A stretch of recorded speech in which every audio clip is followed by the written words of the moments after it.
성경 말씀은 처음부터 마지막 순간까지 하나님이 이끄신 구원의 길입니다. 이 말씀을 시작하며 모든 분의 심령 위에 하나님의 은혜와 성령의 평안이 함께하길 바랍니다. 지금 성경 말씀의 비밀을 시작합니다. 성도 여러분, 우리는 오랫동안 번제단을 마음속에 작은 돌 제단쯤으로 그려왔는데 성경이 기록하고 있는 번제단의 실제 크기를 알게 되면 그동안 우리가 얼마나 가볍게 이 제단을 생각해왔는지를 깊이 돌아보게 됩니다. 출애굽기 27장 1절에서 2절까지를 보면 하나님께서 모세에게 이렇게 말씀하십니다. 너는 조각목으로 제단을 만들지니 길이가 5규빗이요 너비가 5규빗이라. 네모 반듯하게 하고 높이는 3규빗으로 하며 그 네 모퉁이 위에 뿔을 만들되 그 뿔이 그것에 연하게 하고 그것을 노스로 쌓아. 5규빗이면 오늘날의 단위로 약 2.3m에 이르고 높이 3규빗은 약 1.4m에 해당하니 이것은 결코 손 위에 올려놓을 수 있는 작은 그릇이 아니었으며 한 사람이 양팔을 벌려도 가장자리에 닿기 어려운 상당히 큰 구조물이었습니다. 그런데 더 깊이 생각해보면 이 크기를 정하신 분은 사람이 아니라 하나님이셨습니다. 제물을 드리는 사람이 형편에 맞게 제단의 크기를 조절한 것이 아니라 받으시는 하나님께서 친히 그 규격을 지정하셨다는 사실이 이 본문의 첫 번째 비밀이라 할 수 있습니다. 왜 하나님은 이렇게 큰 제단을 명하셨을까? 그 안에 어떤 뜻이 숨겨져 있는 것일까? 오늘 이 물음을 품고 말씀 속으로 천천히 들어가 보겠습니다. 성막의 전체 구조를 떠올려 보면 번제단이 어디에 놓여 있었는지가 분명해지는데 성막들의 동쪽 문을 열고 들어서면 가장 먼저 시야에 들어오는 것이 바로 이 번제단이었습니다. 출애굽기 27장 1절부터 8절까지의 본문은 번제단의 재료와 크기와 구조를 하나하나 상세히 기록하고 있으며 이것은 하나님께서 이 제단을 얼마나 중요하게 여기셨는지를 그 자체로 보여주고 있습니다. 성막의 동선을 따라가 보면 번제단 다음에 물두멍이 있고 그 너머에 성소가 있으며 성소 안쪽 깊은 곳에 지성소가 자리하고 있었는데 이 순서가 말해주는 것은 분명합니다. 번제단을 지나지 않고서는 그 누구도 하나님의 임재가 머무는 곳에 이를 수 없었다는 것입니다. 이것을 다시 생각해 보면 번제단은 단지 제사를 드리는 도구가 아니라 하나님 앞에 나아가는 모든 길의 시작점이었으며 하나님과 사람 사이를 잇는 첫 번째 관문이었습니다. 더욱 놀라운 것은 이스라엘 백성이 이 거대한 구조물을 광야에서 운반하며 다녔다는 사실인데 척박하고 메마른 광야 한가운데서 이 무겁고 큰 제단을 세우고 또 옮기고 다시 세웠다는 것은 번제단이 그들의 삶에서 결코 빠질 수 없는 것이었음을 뜻합니다. 광야를 걸으며 지치고 목마를 때에도 이스라엘은 이 제단을 내려놓지 않았고 하나님께서도 이 제단을 내려놓으라 하시지 않으셨습니다. 번제단 위에는 불이 있었는데 이 불에 대하여 하나님께서는 매우 분명하게 명하셨습니다. 레위기 6장 12절에서 13절을 보면 이렇게 기록되어 있습니다. 제단 위에 불은 항상 피워 꺼지지 않게 할지니 제사장은 아침마다 나무를 그 위에 태우고 번제물을 그 위에 버려놓고 화목제의 기름을 그 위에 살을 지며 불은 제단 위에서 꺼지지 않게 항상 피워둘지니라. 항상 피워 꺼지지 않게 하라는 이 명령은 단순히 불을 관리하라는 실용적인 지시가 아니었습니다. 제사장은 아침마다 나무를 올려야 했고 그 일은 하루도 빠짐없이 반복되어야 했는데 이것은 하나님과의 관계가 한 번의 결심으로 끝나는 것이 아니라 매일 아침 다시 불을 살피듯 끊임없이 돌보고 유지해야 하는 것임을 가르쳐 주고 있습니다. 불이 꺼진다는 것은 하나님과 이스라엘 사이의 교제가 중단된다는 것을 의미하며 그래서 하나님께서는 꺼지지 않게 하라고 한 번이 아니라 2번이나 반복하여 말씀하셨습니다. 조용히 이 장면을 묵상해 보면 광야의 어두운 밤에 번제단 위에 불이 타오르고 있는 모습이 그려지는데, 그 불빛 아래에서 이스라엘은 하나님이 아직 자신들과 함께 계시다는 것을 눈으로 확인할 수 있었을 것입니다.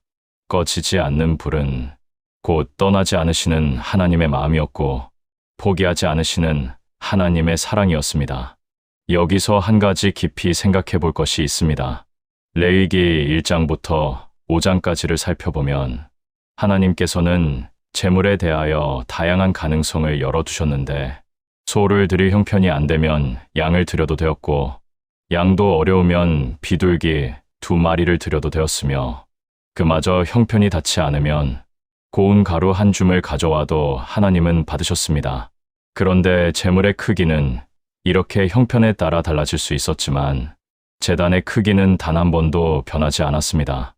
가난한 사람이 비둘기를 가져왔다고 해서 제단이 작아지지 않았고, 부유한 사람이 살찐 소를 가져왔다고 해서 제단이 더 커지지도 않았습니다. 이 사실이 말해주는 것은 무엇일까요? 하나님께서 정하신 것은 드리는 자의 형편이 아니라 받으시는 자의 기준이었다는 것입니다. 내가 얼마나 드릴 수 있느냐가 아니라 내가 너를 위해 얼마만큼 준비해 두었느냐가 이 제단의 크기 속에 담겨 있었던 것이며, 그래서 번제단의 크기는 사람의 능력을 재는 척도가 아니라 하나님의 은혜가 얼마나 넓고 충분한지를 보여주는 척도였습니다.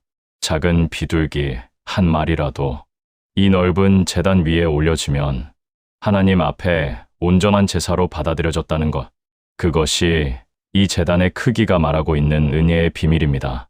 번제단에는 특별한 구조가 하나 더 있었는데, 네 모퉁이마다 뿔이 달려 있었습니다.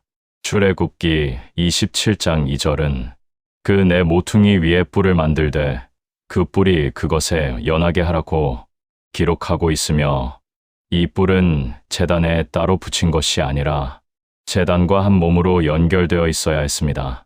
뿔은 성경에서 힘과 권세와 보호를 상징하는 것으로 여러 곳에서 등장하는데, 번제단의 뿔은 그 가운데서도 특별한 의미를 지니고 있었습니다.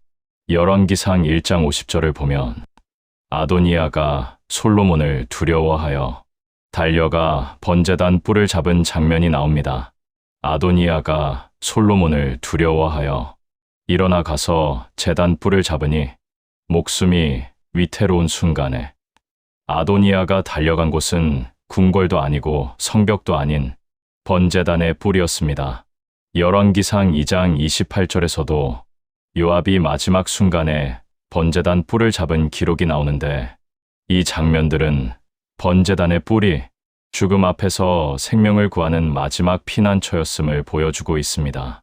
뿔을 잡는다는 것은 이 제단 외에는 내가 피할 곳이 없습니다라는 고백이었으며, 하나님의 제단 앞에 내 생명을 맡깁니다라는 최후의 항복이자 최후의 신뢰였습니다. 번제단에 왜 뿔이 달려 있어야 했는지를 묵상해 보면 그 제단은 단지 제물이 타는 장소가 아니라 죽을 수밖에 없는 자가 살 수 있는 유일한 장소였다는 것을 조용히 깨닫게 됩니다. 번제단의 재료를 자세히 들여다보면 또 하나의 비밀이 드러납니다. 출애굽기 27장 1절부터 2절의 본문을 다시 보면 번제단의 골격은 조각목, 곧 나무로 만들어졌고 그 바깥을 노스로 쌌다고 기록되어 있습니다. 나무는 불에 타는 재료입니다. 그런데 번제단은 그 위에서 끊임없이 불이 타올라야 하는 곳이었으니 나무로 만들어진 제단이 어떻게 불 속에서 형태를 유지할 수 있었겠습니까?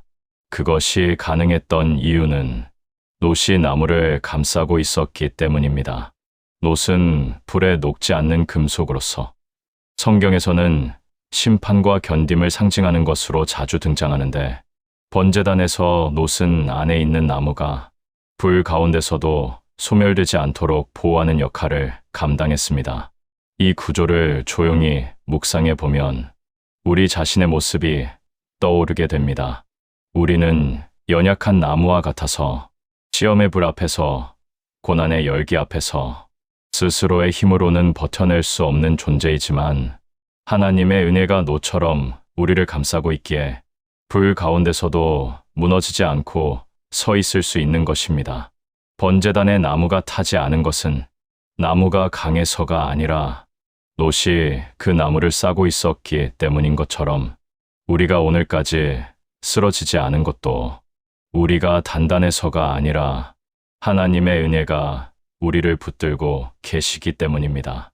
이제 번제단의 모든 요소를 하나씩 모아보면 그 모든 것이 하나의 장소를 가리키고 있었다는 것을 발견하게 됩니다.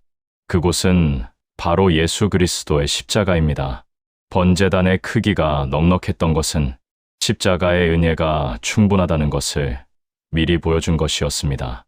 히브리서 10장 10절에서 14절까지를 보면 예수님께서 단번에 자기 몸을 들여 모든 거룩하게 된 자를 영원히 온전하게 하셨다고 기록되어 있는데 작은 비둘기도 넓은 제단 위에서 온전한 제사가 되었듯이 우리의 부족함도 십자가의 넓은 은혜 위에서 온전히 받아들여지는 것입니다. 꺼지지 않던 불은 예수 그리스도의 영원한 제사를 미리 비추고 있었습니다. 히브리서 9장 28절은 그리스도께서 한 번 드려져 많은 사람의 죄를 담당하셨다고 증언하고 있으며 구약의 제사장이 매일 아침 나무를 올렸던 것과 달리 예수님은 단 한 번의 제사로 영원히 유효한 구원을 완성하셨습니다. 번제단 내 모퉁이의 뿔은 십자가를 붙잡는 것이 마지막 피난처라는 것을 가르쳐 주고 있었습니다. 아도니아가 뿔을 잡고 살려달라 했던 것처럼 우리도 십자가 외에는 달려갈 곳이 없으며 십자가를 붙잡는 것이 우리의 마지막 소망이자 유일한 구원입니다. 롯으로 쌓인 나무는 심판을 받으시되 부서지지 않으신 그리스도를 그리고 있었습니다. 예수님은 우리가 받아야 할 심판의 불을 온몸으로 감당하셨지만 그 불 가운데서도 꺾이지 않으셨고 부활로 다시 일어나심으로써 우리 안에 있는 연약한 나무까지도 영원히 보존해 주셨습니다. 구약의 번제단은 그림자였고 그 그림자가 가리키던 실체는 처음부터 끝까지 예수 그리스도의 십자가였습니다. 성도 여러분, 오늘 우리가 함께 살펴본 번제단의 크기와 구조와 재료와 불, 그리고 그 뿔에 이르기까지 모든 것은 한 가지 진리를 향해 흐르고 있었습니다. 하나님께서 준비하신 은혜는 우리가 생각하는 것보다 훨씬 크고 넓다는 것입니다. 번제단의 크기는 하나님이 정하셨지 드리는 사람이 정한 것이 아니었습니다. 은혜의 크기도 하나님이 정하셨지 우리의 형편이 정한 것이 아닙니다. 로마서 12장 1절에서 사도 바울은 이렇게 권면합니다. 그러므로 형제들아, 내가 하나님의 모든 자비하심으로 너희를 권하노니 너희 몸을 하나님이 기뻐하시는 거룩한 산 제물로 드리라. 이는 너희가 드릴 영적 예배니라.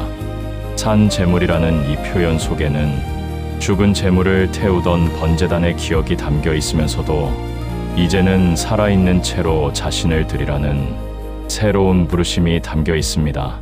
번제단은 이미 충분히 넓게 준비되어 있었습니다. 작은 비둘기 한 마리도 올라갈 수 있었고 고운 가루 한 줌도 거절당하지 않았습니다. 하나님의 은혜는 우리의 부족함보다 언제나 더 컸기 때문입니다. 문제는 제단의 크기가 아닙니다. 문제는 그 위에 올라가려는 결단입니다. 하나님이 정하신 크기의 제단 위에 오늘 나의 삶을, 나의 마음을, 나의 전부를 조용히 올려놓는 시간이 되시기를 바랍니다. 번제단의 불은 꺼지지 않았습니다. 롯은 나무를 감싸 보호했습니다. 뿔은 달려오는 자를 거절하지 않았습니다.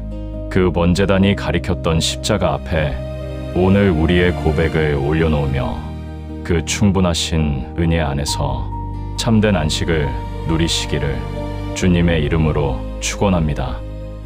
아멘.